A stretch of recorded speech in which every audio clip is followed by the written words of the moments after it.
دیکھیے فتاوی رضویہ اعلیٰ حضرت کا وہ شاہکار ہے کہ جس کی خصوصیات پر اگر ہم کلام کرنا چاہیں نا تو ہمارے وقت میں اتنی گنجائش نہیں ہے کہ ہم اس کی خصوصیات پہ کلام کریں. صحیح. تو خلاصتاً تو بس میں اتنا عرض کر دوں کہ اگر کوئی اعلیٰ حضرت کے فتاوی کا مجموعہ پڑھ رہا ہے تو عشق کی نظر سے پڑھے گا تو اس کو یہ خصوصیت خود بخود معلوم ہوتی چلی جائیں گی، اور انشاءاللہ پھر وہ ایسا مفتی بن کر جہاں میں ابھرے گا کہ جو جہاں میں عشق کو بھی تقسیم کر رہا ہوگا اور مسئلے بھی بتا رہا ہوگا. واہ واہ واہ واہ. تو اب اعلیٰ حضرت کے جو میں مختصراً 5 چیزوں کے اوپر میں توجہ دلا دیتا ہوں کہ اگر ان چیزوں کو اپنا لینا تو آپ کے فتوے میں ایک نکھار آ جائے گا. اعلیٰ. پہلی بات یہ کہ اعلیٰ حضرت امام اہل سنت نفس مسئلہ تو بتاتے ہیں، لیکن نفس مسئلہ بتانے کے ساتھ ساتھ اعلیٰ حضرت نے اس بات کا بھی اہتمام فرمایا کہ اس نفس مسئلہ سے کوئی غلط فائدہ تو نہیں اٹھائے گا. یعنی اعلیٰ حضرت نے مسئلہ بیان کر دیا، نفس مسئلہ بالکل ٹھیک ہے، اب کوئی غیر جو ہے وہ اس مسئلے کو اٹھا کر اپنے استعمال میں تو نہیں لے کر آ رہا، صحیح، دوسروں کو گمراہ کرنے کے لیے، تو اعلیٰ حضرت نے وہیں پہ بند باندھ دیا. مثال کے طور پر ایک سوال ہوا کہ بھائی لوگ عرس کا انکار کرتے ہیں، کھڑے ہو کر سلام پڑھنے کا انکار کرتے ہیں، اس کا کیا حکم ہے؟ تو اعلیٰ حضرت نے فرمایا کہ اگر کوئی شخص بدعقیدگی سے دور ہو، بدعقیدہ سے دور ہو، ان کی بدعقیدگیوں کو مانتا ہو کہ یہ سب غلط ہیں، اور صرف اتنا انکار کرتا ہو کہ عرس اور قیام کو میں نہیں مانتا، تو اس کی وجہ سے سنیت اور حنفیت سے باہر تو نہیں جائے گا. یہ نفس مسئلہ کا بیان ہے. اب آگے اعلیٰ حضرت فرماتے ہیں لیکن ہم یہ سمجھنے سے قاصر ہیں کہ آج کے دور میں کوئی سنی ہو اور اس کا انکار کر رہا ہو. کیا کہنے. یعنی اعلیٰ حضرت نے نفس مسئلہ بیان کر دیا کہ اس کے انکار سے گمراہی نہیں ہے، اس کے انکار سے سنیت سے خروج نہیں ہے، یہ نفس مسئلہ ہے.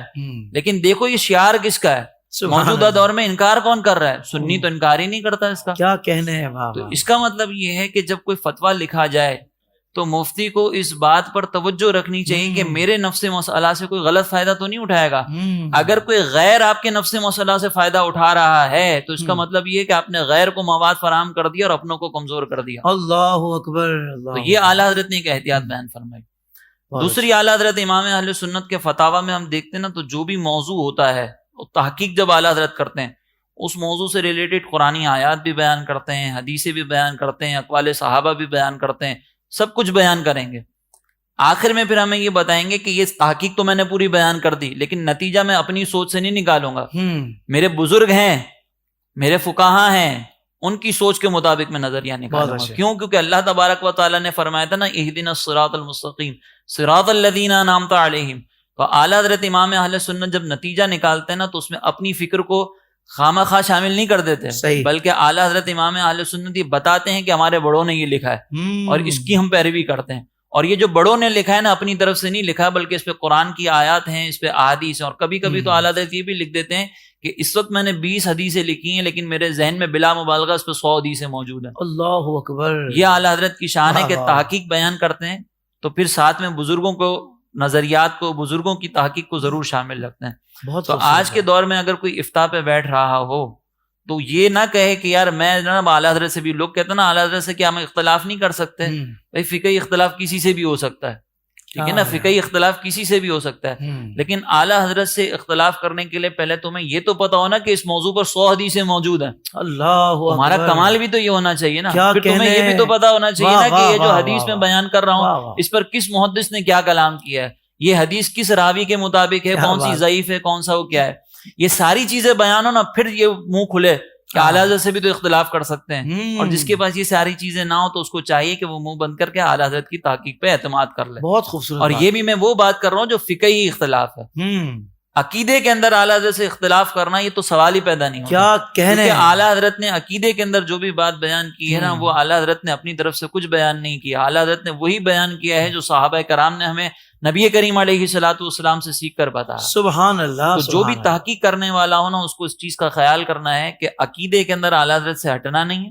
بہت اچھا. اور جب تحقیق بیان کریں تو فقہی مسائل کے اندر تو اس میں بھی یہ دیکھ لیں کہ کیا اتنی جرت ہے کہ یہ کہہ سکیں کہ 100 حدیثیں میرے ذہن میں ہیں اور اس کی پوری تحقیق کے ساتھ، اور پھر کہے کہ میں اختلاف کرتا ہوں تو سمجھ میں آئے. اور اگر نہیں ہے تو پھر خاموش رہے، جو اعلیٰ حضرت نے لکھا ہے اس کو قبول کرے. تو یہ 2 چیزیں ہو گئیں. تیسری چیز، ہم جب فتویٰ بیان کرتے ہیں نا تو اس میں ایک بنیادی طور پر یہ بات ہمیں ذہن میں رکھنی چاہیے کہ فتویٰ جو ہے وہ دوسروں کے عمل کرنے کے لیے ہوتا ہے. اپنے عمل کرنے کے لیے تقویٰ ہوتا ہے, دوسرے کے عمل کرنے کے لیے فتویٰ ہوتا ہے.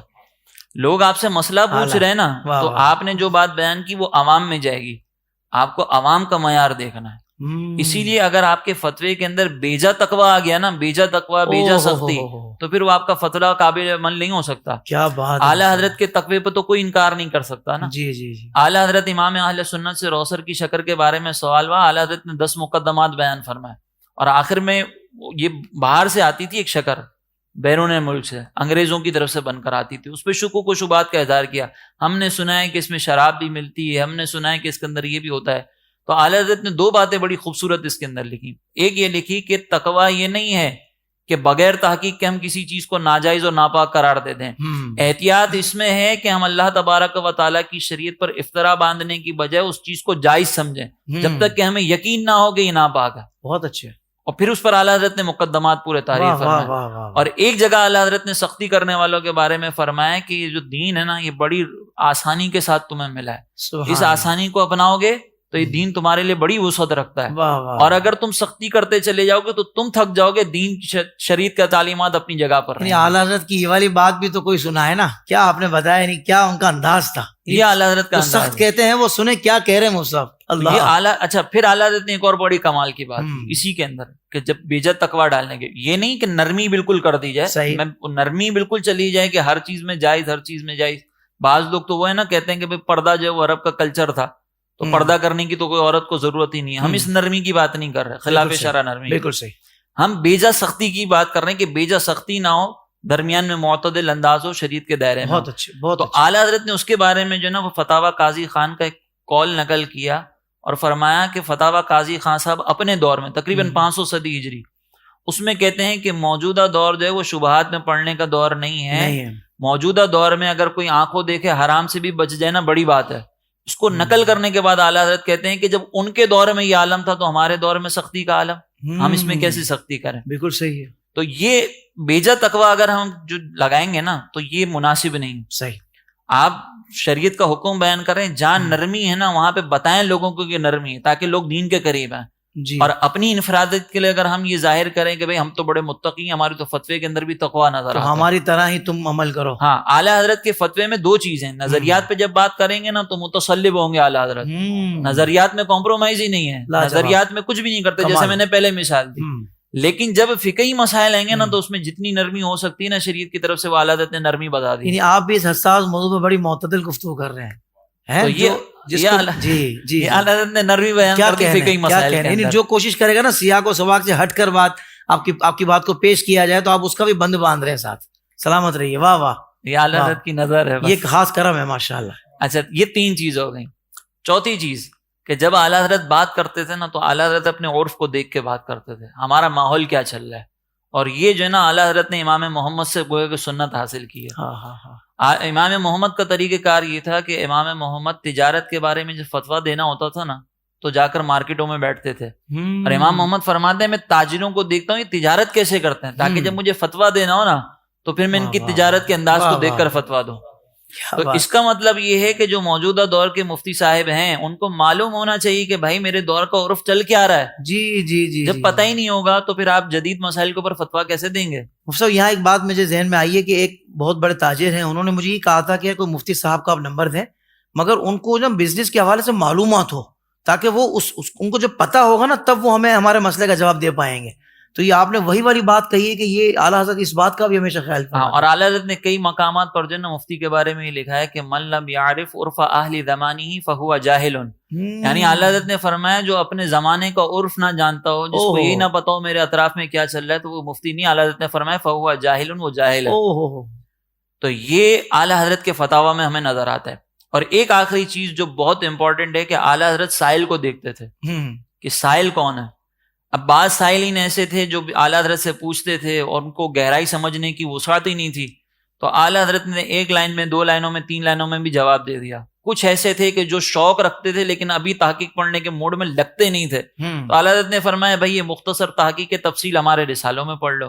اور کچھ تھے علماء جو علماء مرجے تھے تو اعلیٰ حضرت نے ان کے لیے 300 صفحوں والے رسالے بھی لکھے. یہ بات اعلیٰ حضرت نے بتا دیا کہ بھائی یہاں پہ یہ مسئلہ ہے, یہاں پہ یہ مسئلہ ہے. اگر کوئی سائنس کے بارے میں سوال کرتا تھا تو پھر اعلیٰ حضرت نے سائنس میں جواب دیا. اعلیٰ حضرت سے قبلے کے بارے میں پوچھا گیا تو اعلیٰ حضرت نے قبلے کی ڈائریکشن سے ریلیٹڈ جو جدید علوم تھے ریاضی کے وہ سارے بیان کیے, اور پھر بتایا کہ ہم نے جو تمہیں جواب دیے نا یہ تحقیق ہے, اور اس میں پھر گویا کہ ایسا انداز ہوتا تھا کہ اب جا کے اس کا رد لے کے آؤ. مطلب مراد یہ کہ جواب تبدیل نہیں ہوتا تھا, ہاں اس کے انداز میں تبدیلی آ جاتی تھی. جواب تو ظاہر بات ہے قرآن و حدیث کے مطابق جو بنتا ہے, فقہ کے مطابق وہی دیا جا رہا ہے. ویسے ہی ہے. تو اسی لیے موجودہ دور کے جو طالب علم ہیں وہ آج سے اگر تدریب کے شعبے سے وابستہ ہو رہے ہیں, وہ چاہ رہے ہیں کہ میں مفتی بن جاؤں, تو ان 5 چیزوں کو پکڑ لیں. یہ بنیادی چیز ہے.